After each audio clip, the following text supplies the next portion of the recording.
waktu yang didoakan oleh Nabi Muhammad SAW, Allahumma barik ummati fi bukuriha. Ya Allah, berkahilah umatku di waktu subuh mereka atau di waktu pagi hari mereka.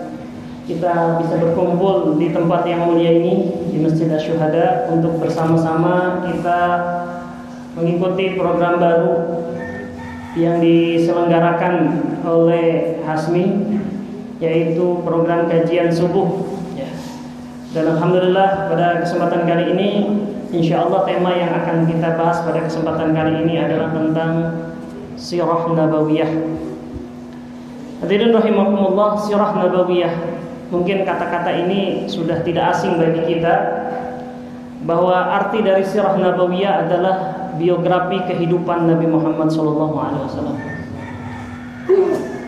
Sejak beliau Rasulullah SAW wafat dan telah mencapai kesuksesan di dunia dan di akhirat, dan kemudian setelah itu dilanjutkan oleh para penerus beliau Rasulullah SAW, maka biografi beliau ini terus dikaji, terus dikaji dikarenakan memang tidak ada orang yang mencapai kesuksesan lebih sukses dari Nabi Muhammad SAW, dan itu diakui baik oleh orang Islam sendiri pasti, maupun juga orang-orang di luar Islam. Nanti kita bahas apa perkataan mereka tentang Nabi Muhammad SAW. Mungkin lebih dari ratusan, kalau tidak dikatakan ribuan, buku-buku, jurnal-jurnal, ataupun juga bahkan sarana-sarana modern seperti sekarang, video-video dibuat untuk menggambarkan seperti apa kehidupan Nabi Muhammad SAW. Dan itu seperti air jernih, yang mengalir dari satu sumber yang sangat-sangat kaya dengan kejernihan, kaya dengan mineral dan yang lain-lain, yang sepertinya tidak akan pernah habis untuk kita mendulang faidah dari sisi-sisi kehidupan Nabi Muhammad SAW. Jadi tidak akan membosankan, tidak akan berkurang faidahnya, bahkan setiap saat kalau kita renungkan episode-episode kehidupan beliau itu selalu kita dapatkan faidah-faidah baru. Oleh karena itu memang kita katakan tadi, penulisan-penulisan tentang biografi beliau, jurnal-jurnal yang ditulis tentang beliau itu tidak akan pernah berhenti. Nah, Sirah Nabawiyah itu berarti kita membahas Nabi dari sejak lahir, bahkan sebelum lahir, yaitu keadaan masyarakat sebelum beliau lahir, sampai dengan wafatnya beliau, tentu tidak akan cukup untuk dalam satu majelis. Satu majelis diceritakan, mungkin 12 jam saja tidak akan cukup, gitu, non-stop. Saya pernah memberikan materi tentang Sirah Nabawiyah ini di Radio Fajri, itu sampai 2 tahun, itu kan setiap pekan, berarti sekitar 100 episode, gitu. Kalau 1 bulan lagi, kalau setiap 1 bulan, itu memerlukan waktu mungkin sekitar 4-5 tahun, gitu. Jadi insya Allah pada kesempatan kali ini kita akan membahas pengantarnya, kenapa kita harus mempelajari Sirah Nabawiyah dan apa itu Sirah Nabawiyah dulu. Hadirin rahimakumullah, Sirah Nabawiyah terdiri dari 2 kata, yaitu sirah dan nabawi atau nabawiyah. Sirah secara bahasa Arab artinya adalah at-tariqah atau al-halah atau as-sunnah, yaitu jalan, keadaan ataupun perilaku. Jadi kalau dikatakan sirah itu artinya adalah jalan atau tariqah atau napak atau tapak, yang kita itu berusaha untuk menitinya, untuk melihatnya sebagaimana beliau melaluinya. Jadi kalau dikatakan tariqah atau sunnah, artinya adalah bahwa kita mempelajari biografi kehidupan Nabi Muhammad SAW sebagaimana Nabi Muhammad SAW melaluinya. An-Nabawiyah berarti nisbat kepada An-Nabi, yaitu Nabi Muhammad SAW. Makanya disingkat kalau Sirah Nabawiyah artinya adalah biografi kehidupan Nabi Muhammad SAW.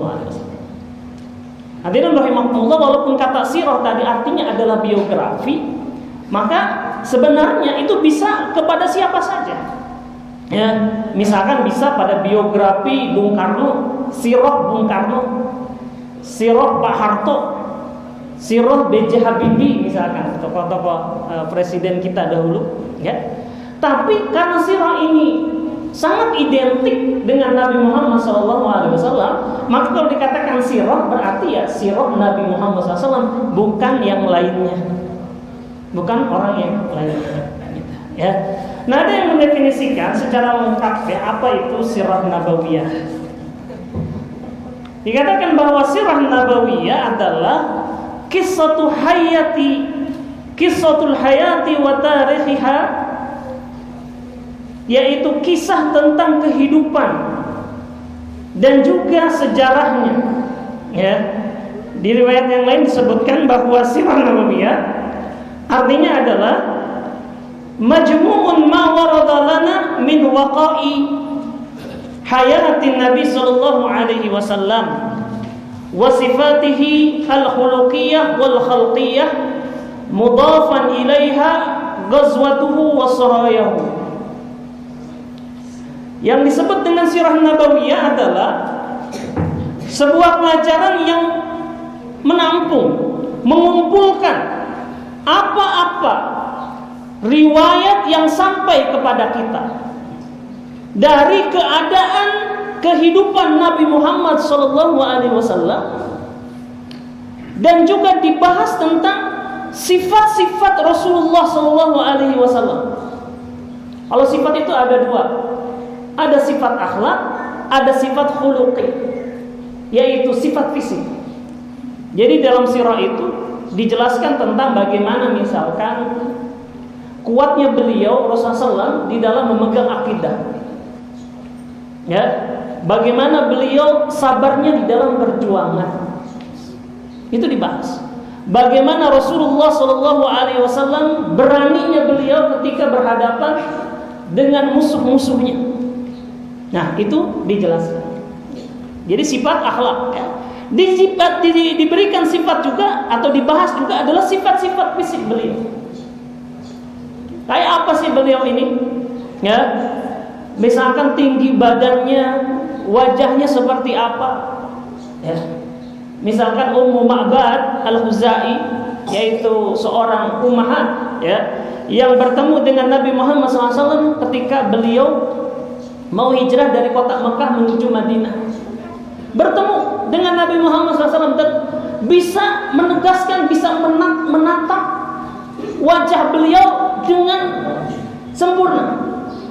Ya, dikatakan bahwa Nabi Muhammad SAW itu seorang yang tidak terlalu tinggi, tidak terlalu pendek. Ya, wajah beliau adalah wajah yang menyenangkan untuk dilihat. Jadi beliau dijelaskan sifat-sifat fisiknya di dalam sirah nabawiyah. Akhirnya ada seorang ulama, seorang ahli hadis, yaitu Imam At-Tirmidzi, menulis suatu kitab namanya judulnya Syama'il Muhammadiyah, ya, yaitu menjelaskan tentang sifat-sifat akhlak dan sifat-sifat fisik Rasulullah SAW, dan itu adalah maraji atau referensi utama di dalam sirah nabawiyah. Ya. Nah, jadi itu adalah bagian, ya, dari sirah nabawiyah. Ya. Jadi ini adalah artinya adalah kisah kehidupan Nabi sejak beliau dilahirkan, bahkan sebelumnya, ya, sampai beliau wafatnya. Kemudian peristiwa-peristiwa yang terjadi di zaman beliau, baik beliau sebelum diutus menjadi Rasul ataupun sesudah jadi Rasul, itu dijelaskan. Dijelaskan akhlaknya, dijelaskan sifat fisiknya, ya, dijelaskan peperangan-peperangannya ataupun ekspedisi-ekspedisi militer, kegiatan-kegiatan selama beliau, ya, diangkat menjadi Rasul, itu dijelaskan di dalam sirah. Jadi kalau misalkan beliau ini, ya, sejak diangkat menjadi Rasul itu 23 tahun, ya, yaitu 13 tahun di kota Makkah dan 10 tahun di Madinah. Itu banyak banget kegiatan, ya, karena beliau hampir tidak mengenal kosong atau fatrah atau cuti. Ya, dalam sejarah misalkan beliau cuti lah, ya, seminggu jadi Rasul, atau misalkan cuti beliau itu tidak melaksanakan kegiatan dakwah, itu tidak dikenal. Ya, jadi banyak sekali. Lantas faidah kita mempelajari sirah nabawiyah. Hadirin rahimakumullah, faidah-faidah atau manfaat kita mempelajari sirah nabawiyah itu banyak sekali. Dan itu sangat bermanfaat. Ya, oleh karena itu para ulama mengatakan, ya, barang siapa yang mempelajari ilmu fikih ataupun ilmu-ilmu yang lainnya, dia tidak akan sampai kepada pemahaman yang sempurna. Ya, tidak akan bisa sampai kepada penjernihan hati sebelum mempelajari atau tidak ketika tidak diiringi dengan mempelajari sirah nabawiyah. Ya. Coba kita bahas apa yang disebutkan dari keutamaan-keutamaan mempelajari sirah nabawiyah. Faedah pertama, hadirin rahimakumullah, kita dengan mempelajari sirah nabawiyah berarti menunaikan kewajiban kita, yaitu perintah Allah Subhanahu wa taala untuk menjadikan beliau sebagai teladan. Ya. Jadi alasan pertama kita adalah bahwa Allah memerintahkan kita untuk mempelajari beliau, mempelajari biografi. Jadi ini adalah sebuah kewajiban. Jadi kalau kewajiban itu kalau kita laksanakan, kita akan mendapatkan pahala. Ya. Sebaliknya kalau kita tinggalkan, kita cuekkan, kita remehkan, maka kita akan berdosa. Dari mana kita tahu bahwa itu adalah sebuah kewajiban? Ya, banyak sekali ayat-ayat yang memerintahkan kepada kita untuk menjadikan Rasulullah SAW itu sebagai teladan. Banyak sekali ayat-ayat yang memerintahkan kita untuk mentaati Rasulullah SAW. Ya, dalam Quran surat Al-Ahzab ayat ke-21 Allah Subhanahu wa taala berfirman, "A'udzubillahi minasyaitonir rajim. Laqad kana lakum fi Rasulillahi uswatun hasanah liman kana yarjullaha wal yawmal akhir wa dzakarallaha katsiran." Ya. Sesungguhnya telah ada pada diri Rasulullah SAW adalah suri tauladan yang baik untuk kalian, yaitu siapa saja yang mengharapkan perjumpaan dengan Allah dan hari akhir dan banyak menyebut Allah Subhanahu wa taala. Jadi Rasulullah SAW telah dijadikan oleh Allah itu untuk teladan bagi kita. Wajib kita menjadikan beliau menjadi teladan. Nah, bagaimana kita akan menjadikan beliau sebagai teladan kalau kita nggak tahu kehidupan beliau, tidak tahu misalkan akhlak-akhlak beliau, ya, tidak tahu misalkan sikap-sikap kebijakan-kebijakan beliau. Ya, kalau kita nggak mempelajari nggak akan bisa tahu. Ya, oleh karena itulah ya kita mempelajari sirah nabawiyah. Ya, kemudian ayat-ayat yang lain, wa ma atakumur rasul fakhuduha wa ma nahakum anhu fantahu. Apa-apa yang datang dari Rasul, apa-apa yang diperintahkan oleh Rasulullah SAW, maka kerjakanlah. Dan apa-apa yang kalian dilarang darinya, maka tinggalkanlah. Pertanyaannya adalah, bagaimana kita tahu apa-apa yang diperintahkan oleh Nabi itu? Kalau kita nggak mempelajari hadis, nggak mempelajari kejadian-kejadian ataupun perkataan-perkataan Rasulullah. Oleh karena itu ada yang mengatakan bahwa arti dari sirah nabawiyah itu adalah al-hadis atau as-sunnah itu sendiri. Ya, mempelajari hadis berarti mempelajari sirah nabawiyah. Dan sebaliknya mempelajari sirah nabawiyah berarti mempelajari hadis. Karena hadis adalah yang disebutkan oleh para ulama, ma udhifa ila nabi sallallahu alaihi wasallam min qaulin au fi'lin au takririn. Hadis artinya adalah apa-apa yang disandarkan kepada Nabi Muhammad SAW, baik perkataan beliau, perbuatan-perbuatan beliau, maupun juga ketetapan atau kebijakan-kebijakan Rasulullah SAW.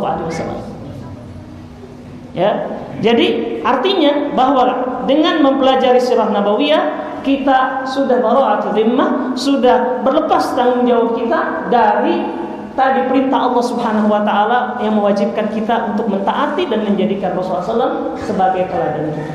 Yang pertama, ya. Yang kedua, kenapa kita harus mempelajari biografi Nabi ataupun juga sirah nabawiyah? Ya, bahwa sirah nabawiyah akan membantu kita untuk meningkatkan kecintaan kita kepada Nabi Muhammad SAW. Sementara cinta kepada Rasulullah SAW adalah peribadatan. suatu ibadah. Ya. Semakin besar cinta kita kepada Rasulullah SAW, maka akan semakin besar pahala yang kita dapatkan. Ya. Nah, apakah sama orang yang hanya mengenal Nabi sebagai Nabi kita, mengenal doang, ya, kita tahu bahwa asyhadu an la ilaha illallah wa asyhadu anna Muhammadur Rasulullah, itu bentuk syahadat kita. Tapi kita hanya mengenal seperti itu, bahwa Nabi adalah Rasul kita. Bas, sudah sampai di situ. Ya, apakah sama dengan orang yang mempelajari keutamaan-keutamaannya? Apakah sama dengan orang-orang yang tahu bagaimana pengorbanan beliau untuk umat ini, yang sampai ketika terengah-engah sakit menahan sakaratul maut masih mengatakan as-salah as-salah wa ma malakat aymanukum. Wahai umatku, jagalah untuk kalian salat kalian, dan perhatikan budak sahaya kalian. Masih perhatian dengan umat walaupun saat itu berada di dalam sakaratul maut. Suatu perjuangan yang luar biasa, menempuh perjalanan sampai seharian penuh menuju kota Taif untuk mengantarkan, menawarkan hidayah kepada umat. Tapi apa balasan ketika itu? Beliau diserang, dilempari dengan batu-batu, dihina di sepanjang perjalanan, sampai kaki-kaki beliau berlumuran darah dikarenakan hasil lemparan dari orang-orang itu. Kemudian ditawarkan, ya, oleh Allah Subhanahu wa taala, oleh malaikatul Jibril, ini ada malaikat asyabain. Kalau engkau melihat bahwa umatmu ini sudah keterlaluan, ini bisa digunakan untuk mengazab kaum ini. Sebagaimana dahulu Nabi Nuh alaihissalam pernah meminta agar Allah mengazab kaumnya dan jangan menyisakan satu orang pun di antara mereka. Yang keempat, ya. Yang kelima, hadirin rahimakumullah, manfaat lain dari mempelajari biografi Nabi Muhammad SAW adalah kita akan mendapatkan dan lebih mengetahui bahwa perjalanan hidup Nabi adalah mukjizat, karunia dari Allah Subhanahu wa taala, membuktikan bahwa beliau adalah benar seorang nabi. Kita kalau lihat atau dengar mukjizat, biasanya sesuatu yang khariqul adah, ya, sesuatu yang di luar kebiasaan. Misalkan Nabi Musa alaihissalam memukul lautan sehingga lautan terbelah menjadi dua. Mukjizat, ya. Atau Nabi Muhammad SAW membelah bulan menjadi dua bagian, ya, itu biasanya. Atau berbicara dengan binatang, ya, seperti halnya Nabi Sulaiman, ya. Jadi itu yang diidentikan. Padahal kalau kita mempelajari sirah nabawiyah atau biografi kehidupan Nabi, dari sejak beliau diutus sampai beliau wafat, ya, ini semua adalah mukjizat. Benar-benar di situ dijelaskan atau menggambarkan betapa pertolongan Allah itu nyata kepada beliau. Ya, pertolongan Allah Subhanahu wa taala.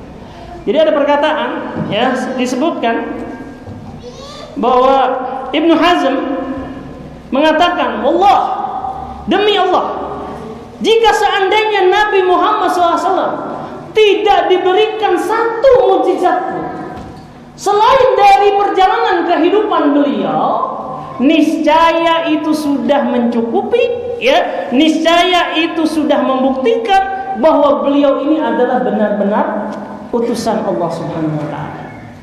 Ya. Yang selanjutnya, hadirin rahimakumullah, dengan mempelajari sirah nabawiyah kita sudah mengetahui, kita akan mengetahui bagaimana metode yang tepat untuk membangkitkan umat Islam, mencapai kejayaannya. Ya, karena jelas sekali, terang benderang, nggak usah pakai inisiatif, nggak usah pakai program-program baru. Lihat bagaimana Nabi Muhammad SAW membentuk umat. Nah, Nabi itu membangun umat itu dari nol, dari zero. Ya. Bagaimana Rasulullah SAW misalkan ketika mendapatkan wahyu, yang diajak adalah keluarga terdekatnya, istrinya, anak-anaknya, keponakannya, ya. atau sepupunya, ya lantas kemudian sahabat-sahabat terdekat. Lantas mereka ini kemudian dibina oleh Rasulullah SAW dengan Al-Qur'anul Karim. Ya, sampai kemudian sekian banyak orang, lantas kemudian tambah menyebar dan menyebar. Ya, dan itu dilakukan secara teratur dalam sebuah organisasi yang sangat kuat. Ya, dan selama itu beliau Rasulullah SAW di Mekah itu, ya, tidak pernah mengadakan konfrontasi, tidak pernah mengadakan perlawanan bersenjata, ya, kepada siapapun, bahkan dilarang. Dan itu masih banyak faedah-faedah lain yang bisa kita ambil dari kehidupan kita. Ya. Yang selanjutnya hadirin rahimakumullah, dengan mempelajari sirah nabawiyah, kita akan tahu, ya, bagaimana caranya untuk membela Rasulullah SAW dari tuduhan-tuduhan, ya, dari label-label negatif yang diberikan kepada Nabi Muhammad SAW. Ada orang-orang ataupun juga misalkan para orientalis barat, dan demikianlah persepsi mayoritas barat sampai sekarang, mengatakan bahwa Nabi Muhammad SAW itu adalah sosok yang haus darah, ya, seseorang yang sangat tergila-gila dengan wanita. Bagaimana kita bisa membela Nabi kalau kita nggak tahu fakta yang sebenarnya? Ya, bahwa anggapan bahwa Nabi Muhammad SAW haus darah itu sama sekali nggak benar. Ya, nggak benar. Nabi Muhammad SAW adalah Nabi Rahmat, Nabi yang penuh dengan kasih sayang, menyantuni orang-orang yang lemah. Kalaupun terjadi pertumpahan darah, itu adalah akibat peperangan yang tak bisa dihindarkan. Karena sejatinya, ya, menumpahkan darah itu adalah suatu perkara yang besar, gak boleh sembarangan. Ya, dan Nabi betapa banyak memaafkan orang, mengampuni orang, walaupun mereka terlibat kejahatan-kejahatan perang. Ya, itu kita nggak bisa bantah kalau kita nggak pernah mempelajari sirah nabawiyah. Bagaimana suatu suku, ya, orang-orang Yahudi Bani Nadir, kita tahu itu sudah mengadakan pembunuhan berencana kepada Nabi. Perencanaan. Pemuda-pemuda mereka itu sudah naik ke loteng untuk menimpakan batu halu di atas kepala Rasulullah SAW. Ya, tahu batu halu Pak? Kalau kita di kampung itu kan ada yang pakai kayu, ada yang pakai batu buat numbuk padi. Itu sudah diangkat, sudah tinggal lempar saja. Ya, kalau kena habis Nabi, meninggal Nabi, wafat Nabi. Gitu ya. Ini kejahatan perang. Ini dua pihak yang berdaulat, lantas yang satu pihak tadi itu melakukan itu. Ya, dan mereka berhak dihukum. Dihukum mati harusnya, gitu ya. Tapi sama Nabi Muhammad SAW, silakan kalian keluar saja dari Madinah. Ya, kalian sudah melanggar perjanjian, keluar kalian dari Madinah. Ya, tidak diapa-apain. Gitu ya. Nah, ini kita kalau nggak tahu seperti itu, kita akan oh iya mungkin ya begitu. Ya, jadi dengan mempelajari sirah nabawiyah kita akan bisa mengetahui, ya, ataupun bisa menjawab tuduhan-tuduhan, ya, yang dituduhkan kepada Nabi Muhammad SAW, dan membela Nabi Muhammad SAW adalah wajib. Dan itu adalah bukti kecintaan kita. Ya, Rasulullah mengatakan la yu'minu ahadukum hatta akuna ahabba ilaihi min walidihi wa waladihi wan nasi ajma'in.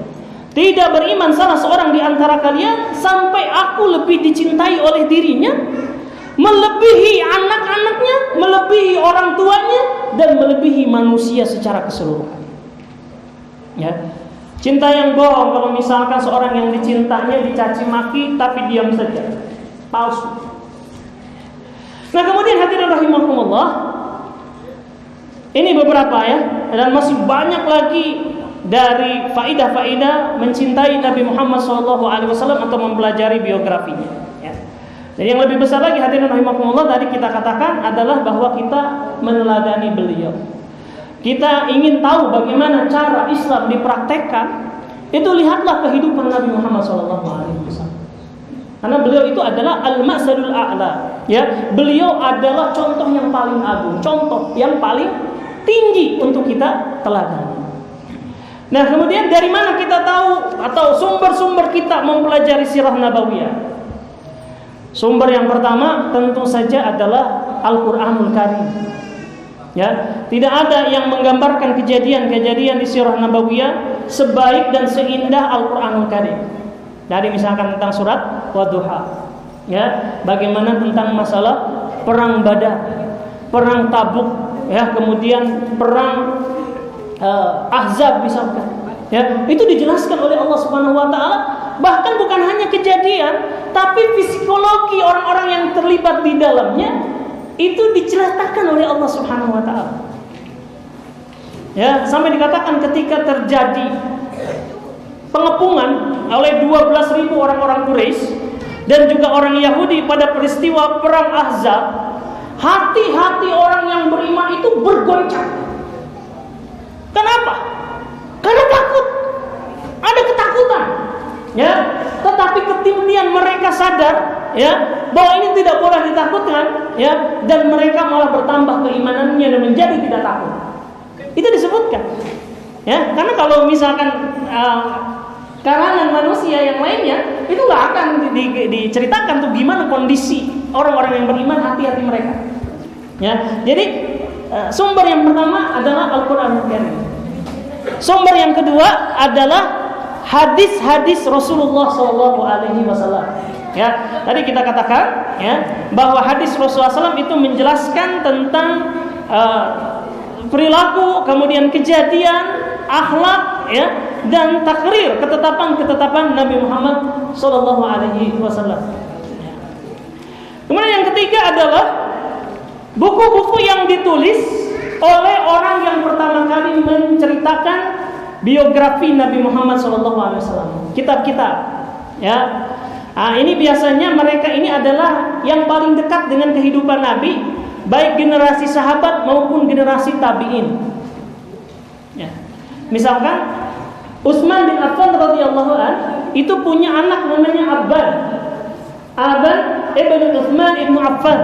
Ya, dia menceritakan bagaimana ayahnya menceritakan interaksinya dengan Rasulullah SAW atau kejadian-kejadian dengan Rasulullah SAW dan Abban menuliskannya. Gitu ya. Atau ada lagi seorang tabi'in namanya Urwah ibn Abdullah ibn Zubair. Ya, Urwah ibnu Abdullah ibnu Zubair. Kita tahu berarti Urwah ini adalah anaknya sahabat, ya. Kakeknya yaitu Az-Zubair ibnu Awwam sahabat, ya. Dia punya saudara sahabat, dia punya bibi atau nenek itu juga sahabat, ya. Jadi mereka ini kemudian menceritakan kepada Urwah, ya, rahimahullah, tentang kejadian-kejadian Nabi Muhammad SAW, dan Urwah kemudian menuliskannya tentang kejadian-kejadian itu. Ya, nah itu kemudian dibukukan, ya. Nah, nanti setelah itu ada generasi-generasi sesudahnya, seperti misalkan setelah zamannya Urwah atau zamannya Abban ini ada seorang ahli hadis namanya Ibnu Syihab Az-Zuhri. Ya. Ibnu Syihab Az-Zuhri ini kemudian menuliskan ulang apa yang diambil dari Urwah dan apa yang diambil dari Abban. Ya, jadi dalam satu runutan peristiwa atau dari satu hadis-hadis dikumpulkan, ya. Kemudian ada lagi seorang ulama setelah tadi Ibnu Syihab Az-Zuhri, ya. Ada namanya Ibnu Ishaq, ya. Dia kemudian mendapatkan kitab dari Ibnu Syihab Az-Zuhri tentang biografi Nabi. Kemudian dia susun ulang. Zaman dahulu nggak ada percetakan. Jadi kalau orang itu ingin mengarang buku, referensi dari mana-mana nggak bisa kopas. Ya, yang dilakukan oleh dia salin semua isi buku itu. Ya, semua isi buku itu kemudian dia dapatkan dari sumber lain, dia tambahkan. Ya. Sampailah kemudian Ibnu Ishaq ini mendapatkan riwayat yang sangat banyak. Bahkan untuk mengecek kejadian-kejadian itu, Ibnu Ishaq harus keliling ke berbagai negeri, ke Kufah, ke Basrah, ke tempat-tempat yang sangat jauh. Sampai dia membuat sebuah buku atau sebuah kitab yang jumlahnya lebih dari 10 jilid. 10 jilid ya, mungkin segini ya. Ya, tebalnya seperti ini. 10 jilid. Karena semua yang dia dapatkan dia tuliskan. Ya, tapi kemudian datang lagi ulama yang selanjutnya mengatakan ini terlalu berat buat orang umum. Ya, maka ketika itu diikhtisarlah, dipendekkan buku itu, ya, diringkas oleh seorang yang namanya Ibnu Hisham. Nah, itu referensi-referensi dari cara kita mempelajari sirah Nabi. Al-Qur'anul Karim, hadis, kitab-kitab yang khusus membahas tentang sirah nabawiyah. Nah, hadirin yang terakhir, ya, kita akan dapatkan motivasi ya dari para ulama kenapa kita harus mempelajari sirah nabawiyah dan kenapa kita harus mengajarkan kepada anak-anak kita ini sirah nabawiyah. Ya, karena begitu banyak sekali faedah yang bisa kita ambil.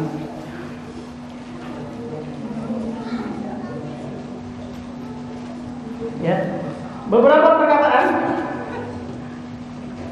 Ya, loadingnya lama karena di buku. Saya akan bacakan beberapa perkataan dari para ulama tentang pentingnya kita mempelajari sirah nabawiyah. Ya. Seorang ulama atau seorang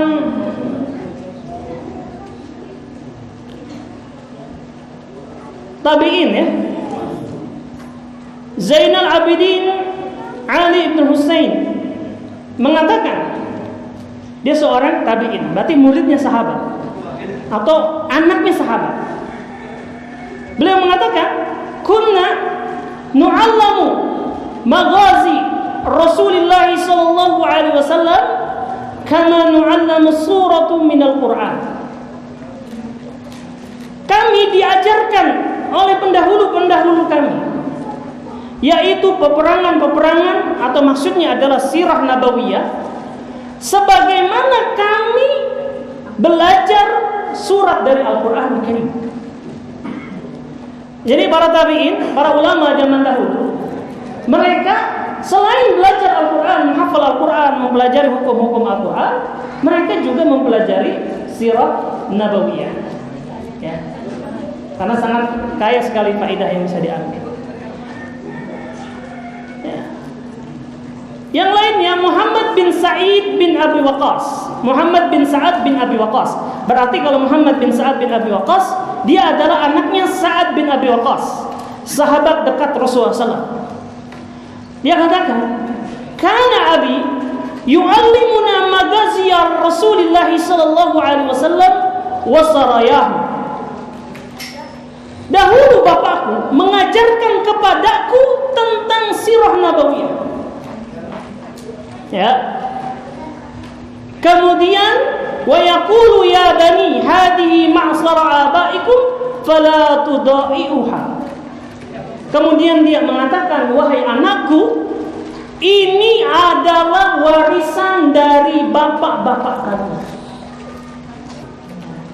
Jadi itu adalah warisan ya. Dan warisan Nabi Muhammad SAW bukanlah dinar dan dirham. Ya. Pada suatu hari Abu Hurairah berkata di pasar, wahai penduduk negeri, alangkah lemahnya kalian, bodohnya kalian. Apakah kalian tidak mengetahui saat ini di Masjid Nabawi sedang diadakan pembagian warisan Nabi Muhammad SAW? Tahukah kalian? Ya. Mereka mengatakan kami tidak tahu. Ya, kalau begitu kami akan pergi ke masjid.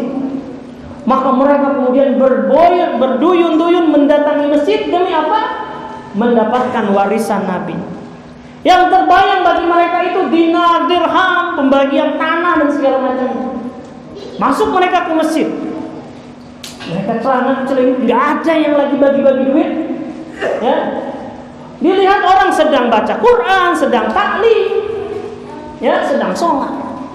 Akhirnya balik lagi kepada Abu Hurairah, ya Abu Hurairah, kami sudah ke masjid, kami tidak dapatkan orang bagi-bagi warisan. Ya, nggak ada orang bagi duit, nggak ada orang bagi tanah, nggak ada. Ya. Apa yang kalian dapatkan yang kami dapatkan? Orang sedang baca Quran. Ya, kami dapatkan orang sedang taklim, sedang belajar ngaji. Ya, dan kami dapatkan orang sedang sholat dan beribadah kepada Allah. Ya. Kata Abu Hurairah, ya itu warisan Nabi Muhammad SAW. Ya, karena Nabi Muhammad SAW bersabda, Innal anbiya la yarisuna dinaran wala dirhaman, walakinna yarisuna al-ilma, faman akhadahu akhadha bihadzin wafir. Sesungguhnya para nabi tidak pernah meninggalkan, tidak mewariskan dinar dan dirham, tapi yang diwariskan adalah ilmu. Barang siapa, ya, yang mengambilnya dengan bagian yang banyak belajar, banyak berilmu, maka sesungguhnya dialah yang paling mendapatkan bagian terbesar dari warisan Nabi. Itu warisannya, bukan duit, gitu ya. Kemudian Ibnu Jauzi rahimahullah mengatakan, saya berpendapat sibuk di dalam ilmu fikih dan mendengarkan hadis hampir-hampir tidak cukup untuk memperbaiki hati, kecuali jika itu dicampur dengan pelembut hati berupa biografi para pendahulu yang saleh. Dan biografi yang terbaik adalah biografi Nabi Muhammad SAW, Nabi kita. Saya tidak memandang cukup, ya, orang belajar fikih, ya, dan juga belajar yang lainnya, kecuali harus dicampur, dimix dengan mempelajari biografi Nabi Muhammad SAW untuk melembutkan hati, memotivasi, ya. Dan biografi yang terbaik adalah biografi Nabi Muhammad SAW. Di riwayat yang lain, Ibnu Zuhri juga mengatakan, ya, pondasi segala sesuatu adalah ilmu. Dan ilmu yang paling bermanfaat adalah melihat sirah Rasulullah sallallahu alaihi wasallam. Dikarenakan Allah berfirman, "Ulaikal ladzina hadallah fabihudahum muqtadi." Ya. Mereka itu para nabi adalah orang-orang yang telah diberikan petunjuk. Dan di atas petunjuk mereka, ambillah mereka sebagai qudwah kalian. Sufyan Uyainah mengatakan, Rasulullah sallallahu alaihi wasallam adalah al-mizanul akbar, standar terbaik bagi kehidupan seseorang. Oleh karena itu wajib merujuk kepada sesuatunya kepada beliau, baik akhlaknya, biografinya maupun petunjuknya. Ya. Yang lainnya singkat-singkat ya, karena sudah mau beres.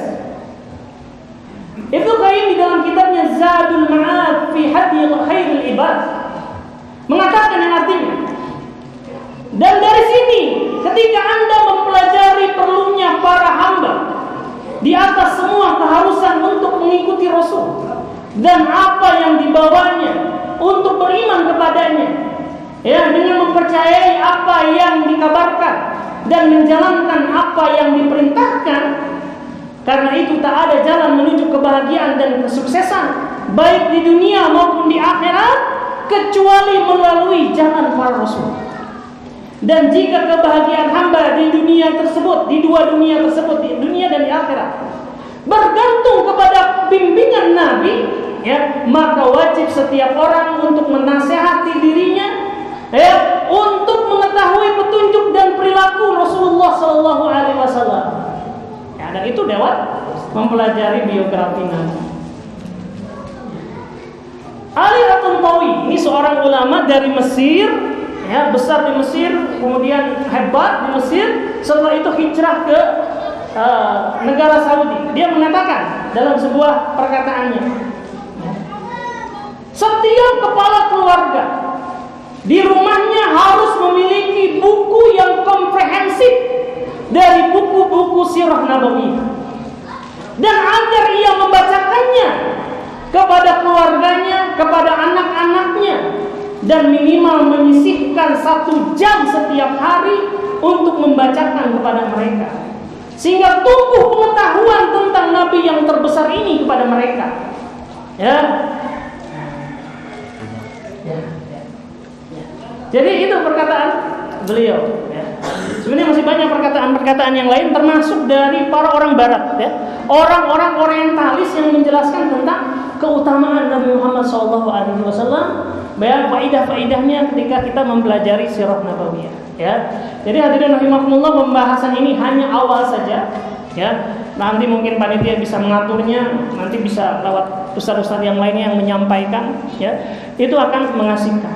Ya. Dan sebenarnya itu bisa kita dapatkan dengan mudah dengan membaca buku-bukunya. Alhamdulillah sekarang ya kita tidak harus membaca tadi kitab Sirah Ibnu Ishaq yang 10 jilid ya, yang bacanya aja nangis kita dibuatnya karena bahasa Arab ya, yang kita banyak nggak ngerti gitu kan ya, tapi sekarang sudah diterjemahkan, bahkan ada yang hanya 1 jilid gitu. Tapi masalahnya di kita ya itu minim literasi ya, kata bahasa zaman sekarang ya, malas membaca. Orang Indonesia itu ya dalam 1 tahun itu hanya menghabiskan setengah buku saja setahun gitu ya. Ya coba aku lah Pak, lebih banyak asik nonton YouTube aja nanti HP ya. Kalah dengan orang Jepang. Orang Jepang itu ya itu bisa menghabiskan buku minimal 6 buku setiap tahun. 6 buku ya. Jadi kita kalah dalam membaca gitu ya, malas membacanya ya. Tapi alhamdulillah mudah-mudahan dengan diadakan kajian-kajian seperti ini di sini ataupun di tempat-tempat yang lain yang membahas biografi Nabi, ini juga memberikan faidah ya yang sama, walaupun ya, porsinya tentu berbeda gitu ya. Berbahasa mengatakan apa yang tidak bisa diambil semuanya, nggak boleh ditinggalkan semuanya.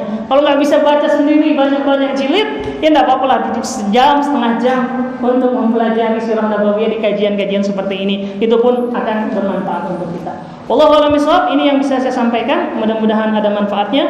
Mohon maaf apabila ada kata-kata yang tidak berkenan di hati.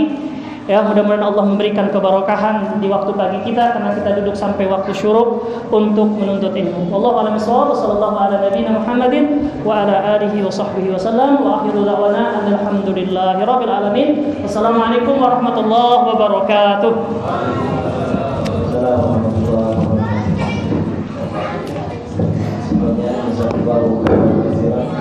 Pada Ustaz Firman tadi atas ilmu yang telah disampaikan, mudah-mudahan